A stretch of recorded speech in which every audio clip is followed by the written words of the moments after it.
सियोना उसे पूछती है कि तुम किस टाइप के रूल के बारे में बातें कर रहे हो। तो वो कहता है कि पहला रूल, हम दोनों ऐसे प्रिटेंड करेंगे कि हम दोनों एक दूसरे को नहीं जानते हैं।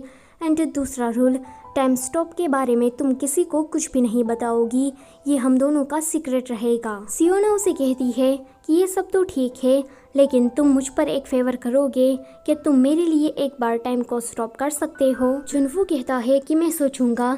सियोना कहती है कि मुझे पता था कि तुम कुछ ऐसा ही कहने वाले हो। दूसरी तरफ हम पुलिस स्टेशन का सीन देखते हैं। वहाँ पर एक लड़का जेल में था एंड उसे मिलने के लिए उसकी माँ आती है। वो कहती है कि ये लोग 10 मिलियन वॉन मांग रहे हैं, अगर मैं उन्हें पैसे दे दूँ तो वो लोग तुम्हें रिहा कर देंगे, लेकिन मैं उन्हें पैसे नहीं देने वाली। वो लड़का थोड़ा साइको था।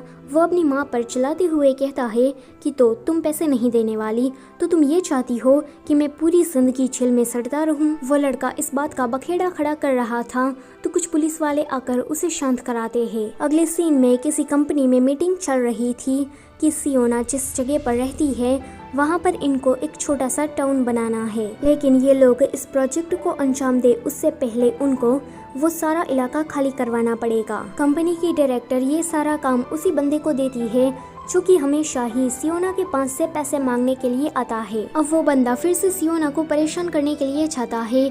सियोना तो जितना भी कमाती थी वो सारा पैसा इस बंदे को ही दे देती थी। उसके पास तो एक फूटी कौड़ी भी नहीं थी, तो वो बंदा इस बात के लिए उसे काफी जलील करता है। इस बंदे का नाम कांग है। सियोना रात भर चक्कर स्टफ टॉय बना रही थी। उसका साथ देने के लिए उसके पास इंसियोपी आता है, लेकिन वो जब थक जाता है तो वो भी वहाँ से चला जाता है। सियोना अभी भी अकेले अपना काम कर रही थी। यहाँ पर जुनवू वो तो मजे से सो रहा था, लेकिन तभी ही उसे नाइटमेयर में एक लड़की दिखाई देती है एंड वो लड़की सियोना जैसी थी, लेकिन जुनवू को उसका चेहरा साफ नहीं दिखाई देता। वो जल्दी से इस बुरे सपने से उठ जाता है एंड सोचता है कि ये लड़की कौन है जो कि बार बार मेरे सपने में आए जा रही है।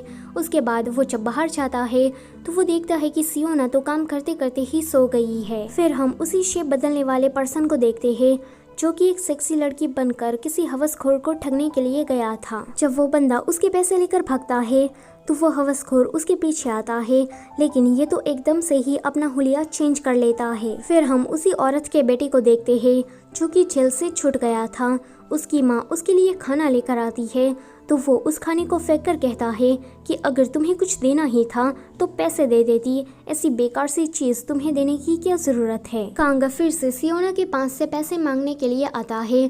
सियोना के पास जितने पैसे थे वो उसे दे देती है, तो वो कहता है कि ये पैसे कम है, अब चलो तुम मेरी कार वॉश करो, कार वॉश करने के मैं तुम्हें पैसे दे दूंगा। इस बात पर सियोना उसकी कार धोने के लिए चली जाती है, लेकिन तभी ही कुछ किडनैपर आकर सियोना को किडनैप कर लेते हैं। सियोना को एक बात का अंदाजा तो हो ही गया था कि ये किडनैपिंग उसकी किसने करवाई होगी। जब कार रुकती है तो सियोना मौका देखकर वहां से भाग जाती है। किडनैपर कांग को कॉल करके कहता है कि वो लड़की तो भाग गई। कांग कहता है कि उसे जाने दो, अब उसे मेरी ताकत का अंदाजा हो गया होगा। सियोना जब वापस आती है तो वो कांग पर चिल्लाने वाली थी कि तुमने मेरे साथ ऐसा क्यों किया, लेकिन वो कुछ बोल पाती उससे पहले ही कांग उसे एक चाटा मार देता है एंड कहता है कि मैंने तुमसे ये कहा था कि तुम मेरी कार वॉश करो, तो फिर तुम कहाँ चली गई थी। वो उसे बहुत सारी बातें सुनाता है एंड जलील करके वहाँ से चला जाता है। सियोना को उस कांग पर बहुत ही गुस्सा आ रहा था, लेकिन साथ ही साथ में उसे काफी बुरा भी लग रहा था। वो रो रही थी, तभी ही उसे ऐसे रोते हुए जुनवू देख लेता है और कंसोल करने की जगह पर वो हर बार की तरह उसे इग्नोर करता हुआ चला जाता है। सियोना रात भर इसके बारे में सोचती है एंड उसे नींद भी नहीं आ रही थी।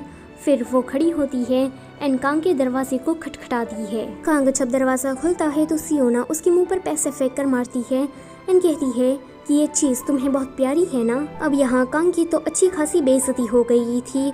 वो इस बात का बदला लेने के लिए फिर से उन्हीं किडनैपर्स को कॉल करता है। अगले दिन सियोना जब बाहर निकलती है तो वो सारे किडनैपर फिर से उसे किडनैप करने के लिए आते हैं। सियोना उनसे डरकर भाग रही थी, तभी ही जुनवू टाइम को स्टॉप कर देता है। सियोना काफी डरी हुई थी तो वो जुनवू के कंधे पर सिर रख के रोने लगती है एंड इस बार जुनवू उसे मना भी नहीं करता। अगले सीन में वो दोनों सियोना के रूफटॉप पर बैठे थे। जुनवू उसे पूछता है कि तुम इस बिल्डिंग की ऑनर हो, फिर भी तुम इतना स्ट्रगल क्यों कर रही हो। तो वो कहती है कि ये बिल्डिंग मेरे डैड की आखिरी इच्छा थी। फिर एक फ्लैशबैक में हमें दिखाया जाता है कि सियोना के डैड ने उसके अंकल और कांग दोनों से पैसे उधार लिए थे एंड इस कर्जे को चुकता करने के लिए वो हर एक पार्ट टाइम जॉब्स करते थे जो कि आज सियोना करती है। एंड ऐसे ही डिलीवरीज करते हुए उसकी एक्सीडेंट से मौत हो जाती है। उसके फ्यूनरल में सियोना के अंकल और कांग आते हैं। वो लोग शौक ना मनाते हुए सियोना से ये कहते हैं कि तुम उस बिल्डिंग को बेचकर हमें जल्दी से पैसे दे दो। उसके अंकल तो ये भी कहते हैं कि वो सियोना की जिम्मेदारी लेंगे, लेकिन सियोना वो जानती थी कि उसके अंकल बिल्कुल भी अच्छे इंसान नहीं है, इसीलिए वो उन्हें कहती है कि मैं 19 साल की हूँ, इसलिए मैं अकेले रह सकती हूँ एंड जहाँ तक पैसे चुकाने की बात है तो वो मैं कमा कर आप लोगों को दे दूंगी, लेकिन ये बिल्डिंग वो तुम्हें हरगिज नहीं बेचने वाली। वो ये सारी बातें जुनवू को कह रही थी।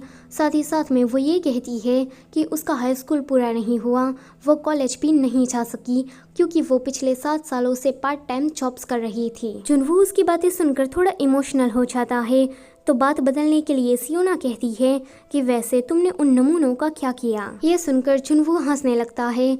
उसके बाद हम इन नमूनों को देखते हैं। ये नमूने किसी ऊंची बिल्डिंग पर खड़े थे एंड वहाँ पर कांग भी था। सो गाइस, इसी के साथ ही ये वाला पार्ट होता है यहीं पर ही ख़त्म। वीडियो अच्छी लगी है तो उसे लाइक करो और चैनल पर पहली बार आए हो तो उसे सब्सक्राइब करते जाओ। Thank you for watching.